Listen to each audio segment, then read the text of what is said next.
In terms of development, improvement sa agri-fishery sector, in Misamis Oriental in particular and also in Northern Mindanao in general and the whole country, no, dako gid kay kabaguhan sa karon nga present administration. Nakita nato ang mga ayuda nga gibubo sa national government para gyud mapalambo ang atong mga kaigsuonan sa rural areas, no, sa atong communities. So karon is a holistic approach to sustainable development. Og ang pag-access pod sa maong mga intervention nag-agad pod sa kaabtik sa atong mga leaders sa local government unit.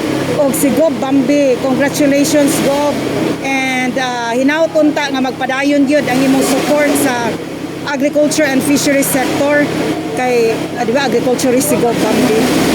Kay gwapo gyud ang atong partnership sa pagkakaron.